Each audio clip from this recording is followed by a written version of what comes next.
इस्लाम कौन सी कुर्बानी चाहता है, लोगों ने क्या प्रोपेगेंडा फैलाया है और अवाम के जहन में क्या बैठा हुआ है, तीनों को हम थोड़ा सरसरी नजर से देखते हैं।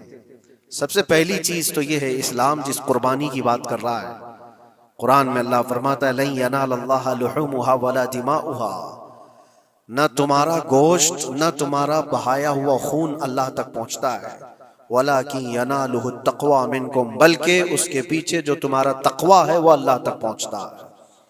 तुम्हारी नीयत देखी जा रही है, तुम्हारा इखलास देखा जा रहा है। इसीलिए कहा गया कोई गोश्त खाने की नीयत से कुर्बानी करता है तो उसकी कुर्बानी होगी ही नहीं।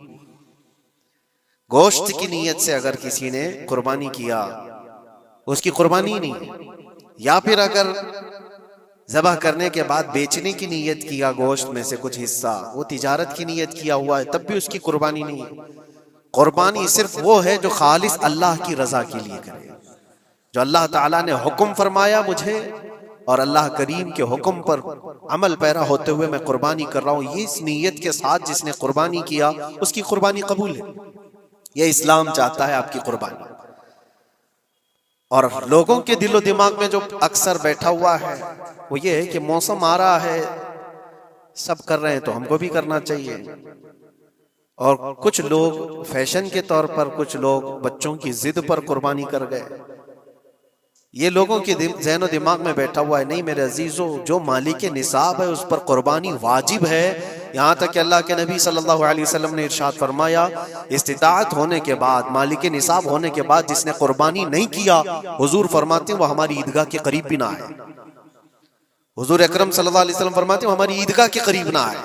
उसके लिए दुनिया में ये वईद है तो आखिरत में उसका अज़ाब और है। तीसरी चीज, जो प्रोपेगेंडा क्या फैला हुआ है कुर्बानी को लेकर, एक बहुत बड़ा प्रोपेगेंडा है। इस्लाम के खिलाफ कुछ भी बात फैलाने के लिए लोगों को सिर्फ एक छोटी सी सुई चाहिए कि उनका एक फैलाया हुआ ये प्रोपेगेंडा कि लाखों हजारों एनिमल्स इसमें काट दिए जाते हैं, ज़बह कर दिए जाते हैं, खून बहाया जाता है, इसका हासिल क्या होता है? जीवित चीजों को मार दिया जाता है। मेरे अजीजों, लोग ये बातें तो सिर्फ और सिर्फ इस्लाम के खिलाफ करने के लिए फैलाते हैं, जबकि मैं आपको बताऊं दुनिया के तकरीबन मज़ाहिब में कुर्बानी का कॉन्सेप्ट मौजूद है। अक्सर दीनों में वो अलग अलग अंदाज है।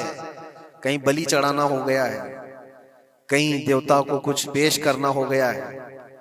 कुर्बानी का कई जगहों पर यह कॉन्सेप्ट मौजूद है, लेकिन कोई अपने गरेबान में झांकता थोड़ी ना, दूसरे के घर में झांकने की आदत ज्यादा होती है। इस्लाम की कुर्बानी लोगों को नजर आती है कि मुसलमान जितना प्रैक्टिकल है अपने दीन पर, दुनिया में कोई भी अपने दीन पर इतना प्रैक्टिकल नहीं है। कोई भी अपने दीन पर इस तरह पाबंदी से अमल करने वाला मिलता नहीं। जलन इसी बात की तो है कि कोई पोस्टर नहीं लगाते, कोई ऐलान नहीं करते और जुमा में पूरी सफे इनकी भरी नजर आती। कौन तुम्हें प्रचार करके जुमा में बुलाता है? वो खालिक कायनात की तरफ से तुम्हारा जो लगाव है, वो जो तुम्हें खींच कर घरों से मस्जिदों में लाता है। फितनों का दौर है, उसके बावजूद जुमा में कोई भी मस्जिद ऐसी नहीं होगी जो खाली पड़ी हुई। मुसलमान आज के दौर में भी अपने दीन पर अमल पैरा है और ये तकलीफ का ज़बत बन जाता है दूसरों के लिए। इसी तरह कुर्बानी के अय्याम आते हैं तो कुछ मॉडर्न ख्यालात वालों को ला करके हमारे दरमियान पेश किया जाता है। वो ऐसी मीठी मीठी बातों के जरिए से तुम्हें लुभाने की कोशिश करें। इतने पैसे खर्चा करने के, 40,000 का 50,000 का बकरा लेने से बेहतर है किसी गरीब को मदद कर दिया जाए, किसी का घर बना दिया जाए, किसी का राशन पहुंचा दिया जाए। मियां वो साल भर हम करते हैं अल्हम्दुलिल्लाह, कुर्बानी के दिनों में ही क्यों? अल्लाह के नबी सल्लल्लाहु तआला अलैहि वसल्लम की हदीस सुन। हुजूर पाक सल्लल्लाहु तआला अलैहि वसल्लम फरमाते हैं कुर्बानी के दिन, यानी जिलहिज्जा की 10, 11 और 12, ये 3 दिनों के अंदर हुजूर फरमाते हैं कोई अमल दुनिया में कुर्बानी से ज्यादा अहमियत अल्लाह के नजदीक नहीं रखता। कोई अमल अल्लाह को इससे ज्यादा प्यारा नहीं है कुर्बानी। और एक बात मैं आपको बताऊं, लोग हमें जालिम की शक्ल में पेश करते हैं कि काट देते हैं, ज़बह कर देते हैं। हम अपनी मर्जी से अगर काटें, अपनी ख्वाहिश के लिए काटें तो हराम है। और जिसने खुद जान डाला है उसके हुक्म पर काटे तो ये हराम नहीं है, ये उसके हुक्म की फरमाबरदारी है।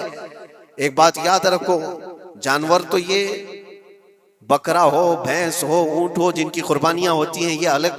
जो मछली खाते हैं उसमें भी अगर कोई इंटरटेनमेंट के लिए शिकार करता है कि अपनी तफरीह कल्ब के लिए, तो उस मछली का शिकार करना भी हराम है। हाँ, खाने की नीयत है, तिजारत की नीयत है, तो मकसद के तहत अगर मछली पकड़ रहा है तो उसके लिए जायज है। इस्लाम यूं ही किसी चीज की जान लेना और खून बहाने का हुक्म नहीं देता। अल्लाह तबारक व तआला का हुक्म है और उसने कायनात को जिस अंदाज से बनाया है, इन जानवरों को अल्लाह ताला ने हमारे खाने के लिए बनाया है, जिसकी वजह से ये कुर्बान किए जाते हैं। और अगर मैं कहता हूं सारे जानवरों की कुर्बानी बंद करके देख लो, फिर जानवर ही रहेंगे, तुम्हारा रहना मुश्किल हो जाएगा। इस्लाम की ये कुर्बानियां तो साल में एक मर्तबा होती है ना, जो एक दिन की जाती हैं, 10वीं ज़िलहिज्जा से 12वीं को। अगर नौजवानों में एक दावत देता हूं, जाओ, आज तो AI का जमाना है, कुछ भी पूछो तो ला करके तुम्हारे सामने रख देगा सारा डेटा। जरा ये भी डेटा निकाल करके देख लो कि साल भर में KFC में कितनी चिकन ज़बा होते हैं पूरी दुनिया भर में पर डे। मैकडोनल्ड सिर्फ चिकन ही नहीं बेचता, गाय का गोश्त भी बेचता है पूरी दुनिया भर में, जिसको यहां पर भी बहुत सीने से लगा करके रखे गए हैं। पूरी दुनिया भर में उनका इस्तेकबाल है, क्योंकि अमेरिकन कंपनियां हैं, बाप दादा की कंपनियां हैं, इनको कोई आंख नहीं दिखा सकता। और इंटरनेट के डेटा के हिसाब से पर डे 68,000 गाय तो मैकडोनल्ड ज़बह करता है। पर डे की बात कर रहा हूं, साल भर की नहीं। साल भर इनका डेटा बहुत ज्यादा है, मिलियंस में है, और 1 बिलियन से ज्यादा चिकन वहां पर भी कुर्बान होती हैं जो फ्राइड चिकन खाते हैं। ये तो एक कंपनी की बात कर रहा हूं, ऐसी बहुत सारी कंपनियां हैं। तो कभी किसी ने ये एतराज किया कि ये कंपनियां इतने जानवरों को ज़बह करती? नहीं, बकरीद के दिन सबके सींग नजर आते हैं, जानवरों की मोहब्बत उमड़ उमड़ करके आती है। साल भर जो कुर्बान हो रहे हैं, कभी किसी ने ऑब्जेक्शन नहीं किया कि ये सारे आउटलेट्स बंद क्यों नहीं कर दिए जाते, ये सारी दुकानें क्यों नहीं बंद कर दी जाती जो साल भर ज़बह कर रहे हैं। हाँ, हो सकता है मैकडोनल्ड यहाँ नहीं ज़बह करता गाय को, क्योंकि यहाँ पता है हालात सही नहीं है, लेकिन दूसरी जगह पर जाकर देखें, सब जगह पर बीफ आसानी से उनके यहाँ मिलता है। मैं ये बातें सिर्फ और सिर्फ ये इसलिए कह रहा हूं, फैलाया हुआ प्रोपेगेंडा क्या है, जानवरों से मोहब्बत ये सिखाएंगे हमें। अल्लाह के नबी सल्लल्लाहु ताला अलैहि वसल्लम फरमाते हैं, बनी इसराइल की एक खातून को मैंने जहन्नम में देखा। किस बुनियाद पर?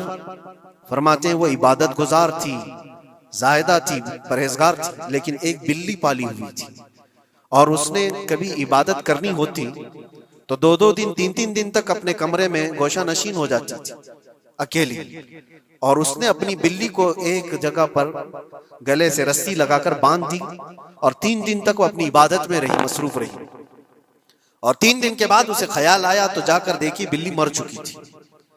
हदीस पाक में, सही हदीस है, अल्लाह के नबी सल्लल्लाहु अलैहि वसल्लम फरमाते सिर्फ इस बुनियाद पर अल्लाह तबारक व तआला वो इबादत करने वाली औरत को जहन्नम में भेज दिया। जो मेरी मखलूक पर रहम नहीं करता वो रहम के काबिल नहीं है। ये सिखाएंगे हमें जानवरों पर रहम करना। हम जिस जानवर को ज़बह करते हैं वो अल्लाह के हुक्म से करते हैं, उसके अलावा किसी भी जानवर को जुल्म करना, अल्लाह के नबी सल्लल्लाहु ताला अलैहि वसल्लम की हदीसों में से ये है कि जानवर पर जुल्म करना जिम्मी पर जुल्म करने से बड़ा है। और जिम्मी क्या है? जिम्मी वो जो मुसलमानों के मुल्क में अमन के साथ रहने के लिए रिक्वेस्ट किया हुआ हो और इस्लामी हुकूमत उसे अमन दी हुई हो। और अल्लाह के नबी सल्लल्लाहु अलैहि वसल्लम फरमाते हैं मुसलमान पर जुल्म करने से ज्यादा बड़ा जुल्म जिम्मी पर जुल्म करना है, और उससे बड़ा जुल्म जानवर पर जुल्म करना है। ये मेरे आका के फरमान है। नबी अकरम सल्लल्लाहु अलैहि वसल्लम ने फरमाया वो रहमतुल लिल आलमीन है। और एक बड़ी बात मैं आपको बताऊं, जो ये फैलाया जाता है कि जानवरों पर जुल्म जुल्म, सैयदना इमाम गजाली रहमतुल्लाह तआला अलैह की एक बात मैं पढ़ रहा था, हुज्जतुल इस्लाम, जिनकी किताबें पढ़ करके लोग अल्लाह के वली बन गए। इमाम गजाली का नाम सुना है? इतनी किताबें उन्होंने लिखा, तसव्वुफ के इमाम हैं, इल्म कलाम के इमाम हैं, मंतिक के इमाम हैं, फिक़ह और तसव्वुफ के इमाम हैं, बेशुमार उलूम व फ़ुनून के दरिया बहाए हैं। उस हुज्जतुल इस्लाम इमाम गज़ाली रहमतुल्लाह अलैह के इंतकाल के बाद उनके भाई ने उनको ख्वाब में देखा और पूछा, आपके साथ अल्लाह ने क्या मामला फरमाया? इमाम गज़ाली फरमाते, अल्लाह ने मुझे बख्श दिया, मेरी लिखी हुई किताबें, मेरी इबादतें, हजारों को जो मैंने पढ़ाया वो शागिर्द, ये सारी चीजों की वजह से नहीं, बस एक काम की वजह से। पूछा वो कौन सा काम? कहा एक बार मैं किताब लिख रहा था और सियाही में कलम डुबो करके लिखा जाता था, और सियाही जो बनती थी वो फलों के रस से निकाल करके, और लकड़ी का कलम उसमें डुबो करके लिखा जाता था। तो मैं लिख रहा था कि एक मक्खी आकर सियाही पर बैठ गई। मैं अपना कलम रोक लिया कि हो सकता है वो प्यासी हो, पी कर चली जाए। काफी देर तक वो मक्खी उस सियाही पर बैठी रही, और पी करके जब वो उड़ गई तो फिर मैं अपना कलम चलाता रहा। ये बात तो जिंदगी में आई और गई, मैंने तो इसको छोटा समझा था, लेकिन मेरी मौत के बाद रब तबारक व तआला ने मुझे उठाकर फरमाया, जिसने मेरी छोटी मखलूक पर रहम किया, बस इस नेकी की बुनियाद पर मैं तुझे जन्नत अता करता हूं। एक जानवर पर रहम करने की बुनियाद पर, एक जानवर पर रहम करने की बुनियाद पर। और हदीस पाक में, सही हदीस पाक में ये भी है, एक तवाइफ थी जिसने मरते हुए कुत्ते को बचाया था पानी पिलाकर, और उस बुनियाद पर उसकी बख्शिश हो गई। तवाइफ थी और रहम किया जानवर पर तो उसकी बख्शिश हो गई। मैं इस्लाम की वो चीजें तुम्हें बता रहा हूं जो दुनिया तुम्हारे सामने ये चीजें लाने से आजीज है और कासिर है। यहां तक कि अल्लाह के नबी सल्लल्लाहु तआला अलैहि वसल्लम ने फरमाया, जानवर पर अगर तुमने जुल्म किया है तो जिस तरह से जुल्म करोगे क़यामत के दिन ये अपने सींगों के साथ, अपने खुरों के साथ उठेगा और उसी तरह से उसका बदला भी दिलाया जाएगा। वो तुम्हें मारेगा क़यामत के दिन और बदला लेगा।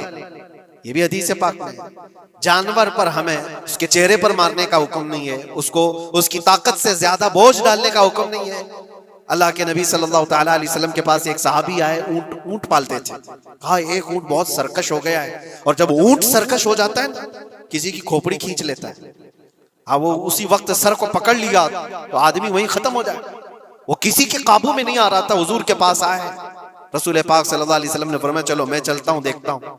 सहाबा कहते हैं हुजूर जब चलने लगे तो हमें खौफ हुआ, डर हुआ कि ये ऊंट बिदक गया है, सरकश है, कहीं कुछ नुकसान न पहुंचाए, और तन्हा मेरे मुस्तफा सल्लल्लाहु अलैहि वसल्लम आगे बढ़ते चले गए। सहाबा कहते हैं हमें डर लग रहा था, लेकिन मेरे अजीजों वो रहमतुल लिल आलमीन है, सबकी रहमत बनकर आए।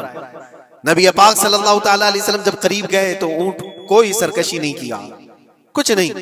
हुजूर पाक सल्लल्लाहु तआला अलैहि वसल्लम के चेहरे के पास अपना मुंह करता है और अपनी जुबान को चपड़ चपड़ चपड़ करते हुए अपनी जुबान हिला रहा है, और हुजूर पाक सल्लल्लाहु तआला अलैहि वसल्लम ऐसे सुनते जा रहे हैं जैसे किसी दानिश्वर की बात सुन रहे हैं।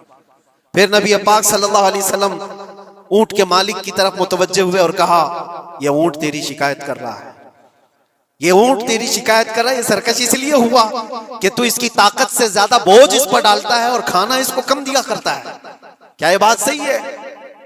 वो जो बद्दू थे, जो ऊंट के मालिक थे, उन्होंने चेहरा झुका लिया और कहा, वादा करता हूं हुजूर पाक सल्लल्लाहु अलैहि वसल्लम से कि उससे ज्यादा, उसकी ताकत से ज्यादा बोझ नहीं डालूंगा, और उसका चारा, उसके खाने का इंतजाम रोजाना किया करूंगा। नबी पाक सल्लल्लाहु अलैहि वसल्लम ने उस ऊंट की रस्सी पकड़ी और मालिक को दे दिया। फिर वो ऊंट उसी तरह ताबेदार होकर निकल पड़ा। ये इस्लाम में मेरे आका सल्लल्लाहु तआला अलैहि वसल्लम का अदल तो देखो, उनकी ताकत से ज्यादा का बोझ डालने का हुक्म नहीं है। और दुनिया ये प्रोपेगेंडा फैलाई हुई है कि यहाँ जानवरों को काटा जाता है। जो ज़िबाह करने का हुक्म है वो अल्लाह के हुक्म से है। मेरे रब तबारक व तआला ने खुद जान डाली, हमारी जान का भी वही मालिक है, जानवरों के जान का भी वही मालिक है। अगर अल्लाह का हुक्म ना होता तो हमें चूंटी मारने की भी इजाजत नहीं, अल्लाह का हुक्म ना होता तो हमें किसी को भी कुर्बानी करने की इजाजत नहीं होती। ये रब तबारक व तआला का हुक्म है, तो जाहिर सी बात है हम अल्लाह के बंदे हैं। रब तबारक व तआला जानवरों की कुर्बानी का हुक्म दिया, इसलिए हर साल बकरीद में मुसलमान कुर्बानी करते हैं।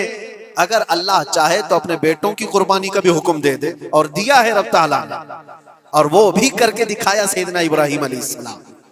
अल्लाह तबारक व तआला अगर हुक्म दे तो क्या तुम ऐसे मुसलमान नहीं हो? मुसलमान का मतलब होता है सर झुकाने वाला अल्लाह के हुक्म के आगे। ये नहीं पूछेगा कि क्यों है और कैसे है। मुस्लिम कहते हैं अपना सर झुका दिया अल्लाह की बारगाह में, उसके हुक्म के आगे। अल्लाह तबारक व तआला हमारी जानों का मालिक है। अगर वो चाहता तो हमारी कुर्बानी का हुक्म देता, हमारे औलाद का, लेकिन रब तबारक व तआला ने ये सुन्नत इब्राहिमी पर पूरी दुनिया को सवाब देने के लिए जानवरों की कुर्बानी का हुक्म अता फरमाया। मेरे आका सल्लल्लाहु तआला अलैहि वसल्लम के पास एक सहाबी हजरत ज़ैद बिन अरकम आए और पूछा, ये कुर्बानी क्या है मेरे आका? हुजूर अकरम सल्लल्लाहु अलैहि वसल्लम ने फरमाया, जिस जानवर की ज़बह की कुर्बानी करोगे उसके हर बाल के बदले तुम्हें अल्लाह एक नेकी अता फरमाएगा। जितने उसके जिस्म में बाल होंगे, हर बाल के बदले अल्लाह तुम्हें एक नेकी अता फरमाएगा। और हुजूर अकरम सल्लल्लाहु तआला अलैहि वसल्लम ने यह भी इरशाद फरमाया कि तुम जानवर का इंतखाब अच्छा करो, इसलिए कि कल बरोज़े क़यामत पुल सिरात पर यह तुम्हारी सवारी बनकर आएगा, जिस पर बैठकर तुम जन्नत में जा रहे होगे। और लोग ये भी पूछते हैं, हमने एक बार कुर्बानी की है तो वहां सवारी कौन सी वाली आएगी? ये भी मिलता है रिवायत में, तुमने अपनी जिंदगी में जो सबसे पहले कुर्बानी की है उस पर सवार होगे, लेकिन हर साल की कुर्बानी वाले जानवर भी सवारी बनकर तुम्हारे इर्द गिर्द आएंगे, वो सब होंगे। तुम इंतखाब करो जिस पर सवार होना चाहो। इसीलिए कुर्बानी में ऐब वाले जानवर की कुर्बानी जायज नहीं, लंगड़ा हो, लूला हो, कान कटा हुआ हो। क्यों जायज नहीं है? दुनिया तो ये समझती है कटने वाला जानवर वो होना चाहिए जो रिजेक्टेड हो, जिसको काटा जा रहा है वो दुनिया में काम के लायक ना हो, उसको काटना चाहिए। दुनिया का ये कॉन्सेप्ट है, दुनिया का तस्वुर ये है। लेकिन नहीं, अगर कोई अपने इस्तेमाल के लिए काट रहा होता तो मैं कहता हाँ रिजेक्टेड माल काट लो, लेकिन ज़बाह जो हम करते हैं कुर्बानी में वो अपने लिए नहीं, वो रब्बे जुल जलाल के लिए है। इसलिए बंदा ये देखे मैं अपने रब के हुजूर क्या पेश कर रहा हूं। तुम अगर कोई हदिया तोहफा खरीदने जाते हो अपने किसी इज्जतदार शख्स के लिए, तो इंतखाब सोच समझ करके करते हो कि जिसको मैं देने जा रहा हूं ये कितना वैल्यू वाला होना चाहिए, कितना इज्जत वाला होना चाहिए, और जो रब ताला की बारगाह में पेश कर रहे हो उसका भी आप ख्याल रखो। इसलिए लोग काम चलाने की बातें तो बहुत करते हैं। कुर्बानी के मुतालिक कुछ बातें हैं जो मुझे आज अर्ज करनी थी, इसलिए मैंने आज इस मौजू पर आपसे खिताब किया। बहुत सारे लोग तरह तरह के अफवाहें भी फैलाते हैं। ये तो उन गैर मुस्लिमों के एतराज़ात का मैंने जवाब दिया। दुनिया भर में हमारे ऊपर इल्जाम कि ये लाखों जानवरों को ऐसी ज़बह कर देते, काट देते हैं। लेकिन मेरे अजीजों, यही वो दुनिया है जो एक तरफ तो जानवरों की हिमायत और मोहब्बत की बात करती है, और दूसरी तरफ इनके बड़े बड़े मल्टीनेशनल कंपनियां जानवरों को बेदरिग ज़बह करते हैं, कत्ल कर रहे हैं और खाने में भी इस्तेमाल कर रहे हैं। और सिर्फ इतना ही नहीं, सारे जानवरों की खालें, लेदर की बैग, लेदर के जूते, लेदर के बेल्ट, लेदर की टोपियां, लेदर के जैकेट सब बना करके दुनिया पहन रही है, और कीमती चीजों में उसको शुमार किया जाता है। इनसे कोई सवाल नहीं करता कि ये सब चीजें कहां से तुम लाए, ये सब चीजें तुम कहां से लाए? क्या बगैर किसी जानवर के ज़बह किए हुए उसकी खाल का इस्तेमाल करते हो? लेदर का इस्तेमाल तो सारी दुनिया बड़े फख्र से कर रही है, हत्ता के घरों के इस्तेमाल करने वाले सोफे और कुर्सियों पर तक इस्तेमाल है, अपनी बैठने वाली गाड़ियों में कार की सीट पर तक इस्तेमाल है। तुम्हारे पहनने वाले जूते, तुम्हारे पहनने वाले बेल्ट, तुम्हारे पहनने वाले जैकेट, सब जगह तुम्हारा इस्तेमाल है। और सिर्फ मैं ये नहीं कह रहा कि दुनिया में सिर्फ मुसलमान इस्तेमाल करते, सारी दुनिया लेदर का इस्तेमाल करती है। ये लेदर कहां से आता है? तो ये दोगलापन, ये जो डबल रोल है, डबल स्टैंड, एक तरफ हिमायत की बात करना और दूसरी तरफ बेदरेग ज़बह भी करना, ये सब चीजें दुनिया को बेवकूफ बनाना और इस्लाम के खिलाफ एक प्रोपेगेंडा फैलाना। लेकिन ऐ मुसलमानों, ज़हन और दिमाग में किसी ऐसे मॉडर्न कल्चर के ऐसा कोई फरेफ्ता हो, उसकी बातों में आकर तुम ये सोचो कि नहीं इतने पैसे मैं कुर्बानी के बजाय सदका कर दूं, किसी गरीब को दे दूं, नाजायज है। तुम्हारे ऊपर से कुर्बानी का वजूब खत्म नहीं होगा, वो उसी तरह से बाकी रहेगा और गुनहगार भी रहोगे। अल्लाह करीम से ज्यादा तुम रहम करने वाले नहीं हो, अल्लाह अरहमुर राहिमीन है। अल्लाह अरहमुर राहिमीन है। जब वो हुक्म अता फरमा रहा है तो क्या तुम्हारे दिल में उससे भी ज्यादा रहम है? तो कुर्बानी के दिनों में सिर्फ कुर्बानी ही होगी। अब कुछ जो चीजें ऐसी हैं फैलाई गई, देखिए एक बात मैं आपको बताऊं, अल्लाह के नबी सल्लल्लाहु तआला अलैहि वसल्लम रहमतुल लिल आलमीन है, सबका मानना अकीदा है। वो रहमतुल लिल आलमीन रसूल सल्लल्लाहु अलैहि वसल्लम ने खुद अपने हाथों से कुर्बानी फरमाई, और एक दो नहीं, 100 ऊंट आए थे, जिसमें से 63 ऊंटों को मेरे आका सल्लल्लाहु अलैहि वसल्लम ने नहर फरमाया। 63 ऊंटों को खुद हुजूर ने ज़बह फरमाया, और उसके बाद हजरत अली मुर्तदा शेर खुदा रदी अल्लाह तआला अन्हु को दिया, बाकी के ऊंटों को तुम ज़बह करो। नबी पाक सल्लल्लाहु तआला अलैहि वसल्लम ने ये जो 100 ऊंटों को ज़बह फरमाया था, ये अपने हज के मौके पर। और उसके अलावा एक हदीस पाक में ये भी है, हुजूर अकरम सल्लल्लाहु अलैहि वसल्लम ने जो 2 चितकबरे बकरे ज़बह किए थे। चितकबरे किसको कहते हैं? 2 कलर वाले, ब्लैक एंड व्हाइट जो होते हैं, अबलख उनको कहते हैं अरबी में। 2 मेंढे ज़बह फरमाए, एक नबी पाक सल्लल्लाहु तआला अलैहि वसल्लम ने अपनी जानिब से कुर्बान फरमाया, और दूसरा पूरी उम्मत की तरफ से कुर्बान फरमाया। ये रसूल पाक सल्लल्लाहु तआला अलैहि वसल्लम के, इसीलिए तो मैं अर्ज करता हूँ मेरे अजीजों, हमारे इमाम ने सच कहा, जो न भूला हम गरीबों को रजा, याद उसकी अपनी आदत कीजिए। कुर्बानी साल में 1 मर्तबा हो रही है, रसूल पाक सल्लल्लाहु तआला अलैहि वसल्लम कुर्बान कर देते अपने नाम से, वो तो किया ही, लेकिन क़यामत तक आने वाली अपनी उम्मत की तरफ से भी खुद अपने हाथ से कुर्बानी फरमाए। आज उम्मत ये पूछती है मेरे अजीजों, कुर्बानी के लिए 1400 साल पहले तुम्हारे रसूल ने तुम्हारी जानिब से कुर्बानी की, और अल्लाह ने जिसको इस्तिताअत दी, जिसको ताकत दी, मैं ये चाहता हूं कि तुम्हारे ऊपर जो कुर्बानी वाजिब है, अपनी कुर्बानी करो, साथ में एक और कुर्बानी मेरे मुस्तफा की तरफ से करो, हुजूर अकरम सल्लल्लाहु अलैहि वसल्लम की तरफ। जबकि उनके एहसान का बदला पूरी उम्मत नहीं अदा कर सकती, लेकिन हम हदीये तशक्कुर के तौर पर अपनी तरफ से पेश कर सकते हैं। और कुछ लोगों ने ये समझ रखा है, एक बकरा लेकर के आते हैं, पूरे घर वालों की तरफ से कुर्बानी, एक बकरा पूरे घर वालों की तरफ से कुर्बानी। मेरे अजीजों, बकरा एक आदमी की तरफ से ही कुर्बान होगा जो माली के निसाब है। घर में अगर 4 लोग माली के निसाब है तो चारों पर कुर्बानी है, शोहर पर भी, बीवी पर भी, बेटे पर भी, जो जो माली के निसाब है। माली के निसाब का मतलब क्या है आप जानते हैं? जिसके पास 52.5 तोला चांदी या 7.5 तोला सोना या उसके बराबर की कीमत हो, दोनों में से किसी एक के बराबर की कीमत हो। इस जमाने में आप कैलकुलेट कर लो 52.5 तोला चांदी की कीमत क्या हो सकती है। उतनी अगर तुम्हारे पास रकम है, उतनी मालियत है तुम्हारे पास, तो तुम मालिक के निसाब हो और तुम्हारे ऊपर कुर्बानी वाजिब है। कुर्बानी तुम्हारे ऊपर वाजिब है, और कुर्बानी वाजिब होने के लिए साल भर पैसे होना जरूरी नहीं, कुर्बानी के दिनों में अगर वो मालिक के निसाब हुआ तब भी उस पर वाजिब है। ज़कात का हुक्म अलग है, कुर्बानी का हुक्म अलग है। और पूरे घर की तरफ से एक बकरा कुर्बान किया तो किसी का भी नहीं हुआ। अगर 4 लोग घर में रहते थे और चारों की तरफ से एक बकरा ज़बह किया और चारों का नाम लिया गया है, तो किसी के नाम से कुर्बानी नहीं हुई, क्योंकि पर्टिकुलर एक ही की तरफ से कुर्बानी हो सकती है। हाँ, बड़े जानवर में 7 हिस्से हो सकते हैं, वो ऊंट हुआ या बैल भैंस, ये जो बड़े जानवर हैं, इन जानवरों में 7 हिस्से हो सकते हैं और उनमें शरीक होना जायज है।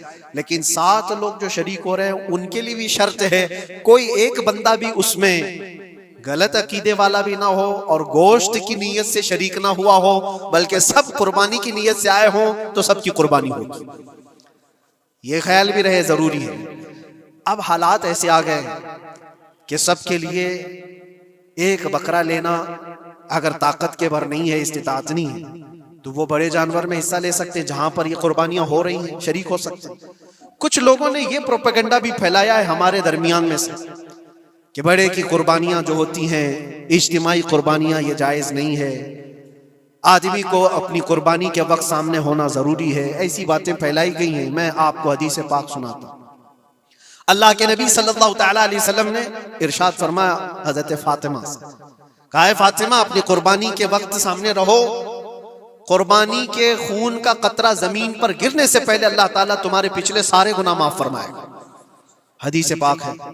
लेकिन साथ में दूसरी हदीस ये भी है, नबी पाक सल्लल्लाहु तआला अलैहि वसल्लम ने अपनी कुर्बानी का वकील हजरत अली को बनाया था कि अपनी नियाबत दे दी कि मेरी तरफ से तुम कुर्बानी करो।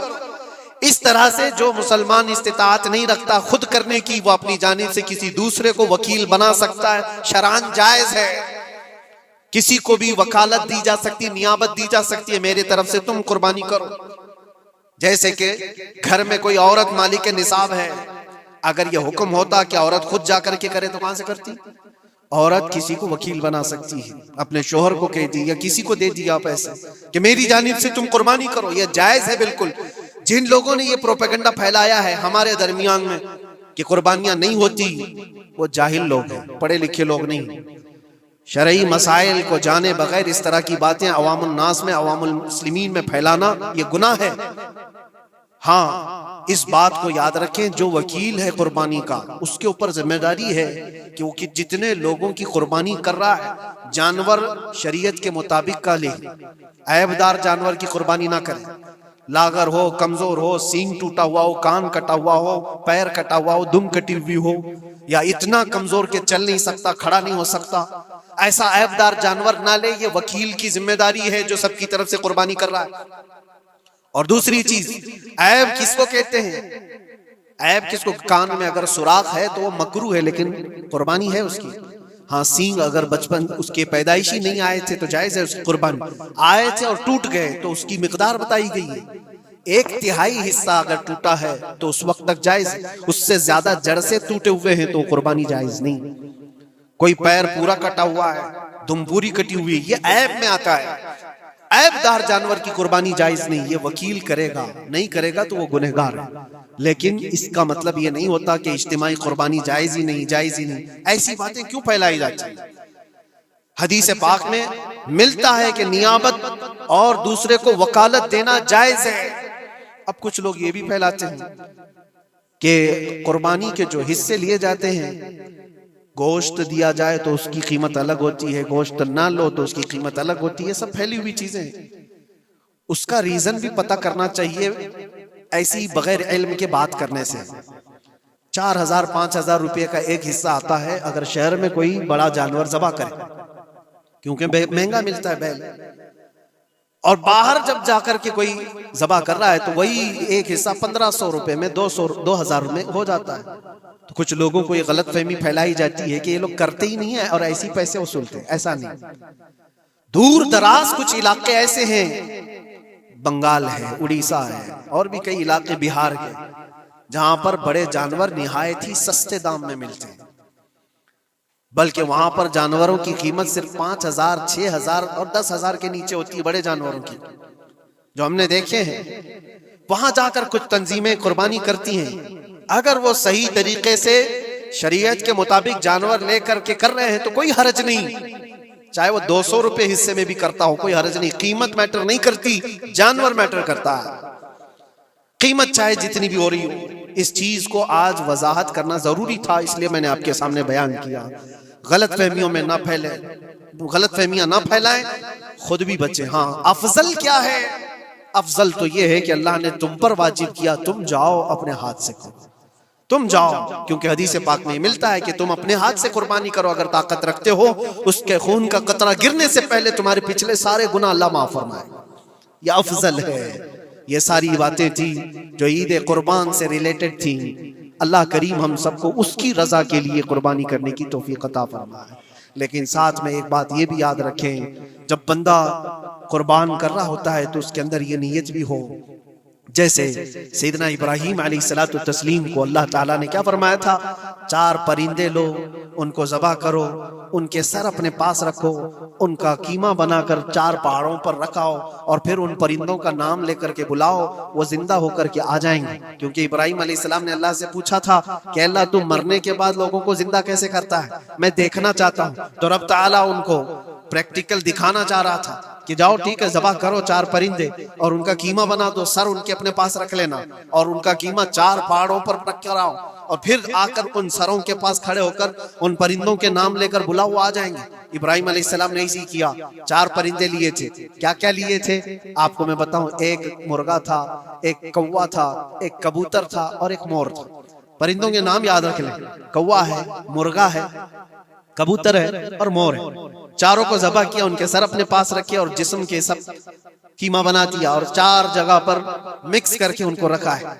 फिर आकर यहाँ खड़े हुए और पुकारा उन परिंदों का नाम लेकर, अल्लाह के हुक्म से आ जाओ। वो कीमा हवा में उड़ा, जिस्म बना और वैसी बगैर सर के उड़ता हुआ आया और अपने अपने सर से जुड़ करके वो जिंदा परिंदा हो गया। कुरान पाक में यह है मौजूद। 3 पारे में रब तबारक व तआला ने फरमाया वइज़ क़ाल इब्राहीम रब्बी अरिनी कैफ़ तुह्यिल मौता क़ाल अवलम तुअमिन क़ाल बला क़ाल वलाकिन लियत्मइन्न क़ल्बी क़ाल फ़ख़ुज़ अर्बअतम मिनत-तैर फ़सुरहुन्न इलैका थुम्मा जअल अला कुल्लि जबलिन मिनहुन्न जुज़अन थुम्मा उदउहुन्न यअतीनका सअया वअलम अन्नल्लाहा अज़ीज़ुन हकीम। ये अल्लाह तबारक व तआला ने पूरा कुरान में फरमाया कि इब्राहीम अलैहिस्सलाम ने ये जो किया। अब सुनिए, सबअ सनाबिल शरीफ में मीर अब्दुल वाहिद बिलगरामी रहमतुल्लाह अलैह लिखते हैं कि 4 परिंदों का जो इंतखाब हुआ था ना, 4 परिंदे जो चुने गए थे, कौन से थे? कौवा, मुर्गा, कबूतर, मोर। असल में जो है इनकी हर एक की एक खासियत है। कौवा लालची बहुत होता है, कौवा लालची बहुत होता है। मुर्गा, उसके अंदर शहवत बहुत ज्यादा है, औरत की ख्वाहिश। मुर्गे के अंदर ख्वाहिश शहवत ज्यादा होती है। और कबूतर के अंदर दोस्ती करने की आदत ज्यादा होती है, जल्दी दोस्ती करता है। और मोर के अंदर दिखावे की आदत ज्यादा होती है, अपनी खूबसूरती का इजहार बार बार करता है। तो ये 4 चीजें उनके अंदर है, ये 4 परिंदों के अंदर। सूफिया इकराम फरमाते हैं, दर हकीकत आपको हुक्म था इन जानवरों को ज़बा का नहीं था। कौवे की लालच को ज़बा करो, मुर्गे की शहवत को ज़बा करो, और बिना वजह के कबूतर की जो दोस्ती है हर आयरे गैरे से, इस दोस्ती के को कता करो, और मोर की दिखावे की आदत को ज़बा करो। ये 4 बुरी आदतों को ज़बा करो तो अल्लाह की कुदरत के मुशाहिदे देखने मिलेंगे। दर हकीकत वहां पर सूफिया इकराम में फरमाते हैं, और यही बात है कि शैतान को जब कंकरियां मारने के लिए हुज्जात जाते हैं, वो तो एक पिल्लर है जिसको कंकरियां मारते हैं। वहां एक पिल्लर है, उस पिल्लर को कंकरियां मार करके आते हैं। लेकिन मेरे अजीजों, तसव्वुर ये होनी चाहिए, जिंदगी भर जो शैतान मुझे बहकाता है, मैं उसको कंकरियां मार रहा हूं। अगर तुम्हारी नीयत साले हुई और कंकरी लग गई तो यकीनन जिंदगी भर शैतान की शरारतों से महफूज हो जाओ। तुमने अपने शैतान को जख्मी कर दिया, इसीलिए जिसका हज कबूल हो जाता है उसकी कंकरी वहां से उठा ली जाती। वरना तो 40 लाख लोग 70-70 कंकरियां मार करके आए तो पहाड़ बन जाना चाहिए, लेकिन कोई पहाड़ नहीं होता वहां कंकरियों का, जाकर देखें, ना ही उसको उठाया जा रहा है। लेकिन हदीस पाक में जिस हाजी का हज कबूल होता है उसकी कंकरियां उठा ली जाती है। वो शैतान को लग चुकी है, तो नीयत का दारो मदार है। इसीलिए सबसे पहले मैंने आयत यही पढ़ी, रब ताला फरमाता लन यनालल्लाह लुहुमुहा वला दिमाउहा वलाकिन यनालुहु तक़वा मिनकुम। हरगिज हरगिज तुम्हारा गोश्त, तुम्हारा बहाया हुआ खून अल्लाह तक नहीं पहुंचता, बल्कि इसके पीछे जो तुम्हारी खालिस नीयत है, जो तक़वा है, वो अल्लाह तक पहुंचता है। कुर्बानियों में ये नियत करो कि रब तबारक व तआला, मैं अपनी सारी ख्वाहिशात को ज़बह कर रहा हूँ, मौला मुझे बुरी ख्वाहिशात से जिंदगी भर महफूज फरमा दे। व आखिरु दावाना अनिल हम्दुलिल्लाहि रब्बिल आलमीन। अस्सलाम वालेकुम। कुर्बानी के वजूब के साथ, यानी जिसके ऊपर कुर्बानी वाजिब है वो भी, और जिसके ऊपर नहीं वाजिब है वो भी, ज़िलहिज्जा का चांद नजर आते ही वो अपने बाल, नाखून वगैरह न तराशे। उसकी वजह यह है कि हुज्जाजे किराम की मुशाबहत है कि जो हाजी हज के लिए गए हुए हों या एहराम की हालत में होते हैं, वो अपने बाल, नाखून वगैरह सब नहीं तराशते, ना काटते हैं। तो उनकी मुशाबहत में यह हुक्म है, और ये कोई वाजिब नहीं है, मुस्तहब है। करेगा तो सवाब है, नहीं करेगा तो उस पर कोई उसकी पकड़ नहीं है। इन 10 दिनों के अंदर अगर कोई ऐसा हो गया है कि उसके नाखून ज्यादा बड़े हो चुके हैं या बाल ज्यादा हो चुके हैं और काटना जरूरी हो गया है, और वैसे भी 40 दिन से ज्यादा जेरे नाफ के और बगल के बाल रखने में गुनाह है, अगर वो ज्यादा दिन हो रहे हैं इन 10 दिनों के अंदर, तो फिर उसको काट लेना चाहिए। ये 10 दिनों का इंतजार करते हुए मुस्तहब को पाने की नीयत में गुनाह का इर्तिकाब न करें। ये मसले की वजाहत। और दूसरी चीज इसलिए भी है कि अगर वो नाखून और बाल काटे बगैर 10 दिन तक इंतजार करता रहा तो अच्छों की मुशाबहत करने का भी सवाब होता है।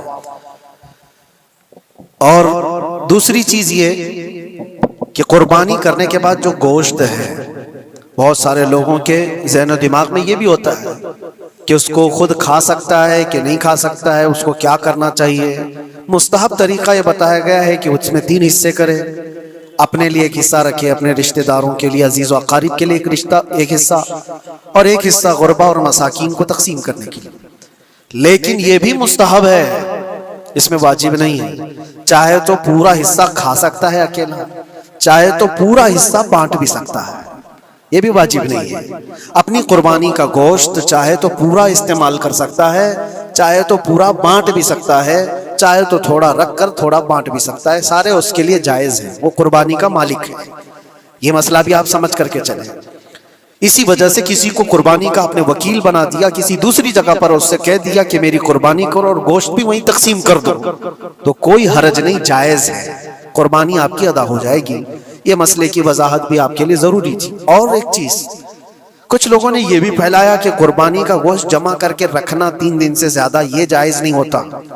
पहले नबी पाक सल्लल्लाहु अलैहि वसल्लम ने मना फरमाया था, लेकिन हदीस पाक में हुजूर ने फरमाया कुर्बानी करो, गोश्त खाओ भी और गोश्त जमा करके रखना चाहो तो रख भी सकते, इसमें कोई हरज नहीं। कुर्बानी का गोश्त चाहे तो वो जमा करके रख भी सकता है। हाँ, कुर्बानी के जो दिन हैं वो 3 ही दिन हैं, बाज लोगों ने 4 भी ला करके अभी पेश किया है।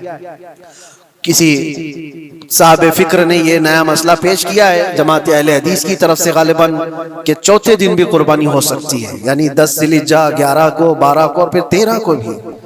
और इसी तरह से बढ़ते हुए कोई और जमात आएगी वो 15 को भी कर डालेगी। लेकिन अय्याम नहर जो है वो 3 ही दिन के, 10, 11 और 12।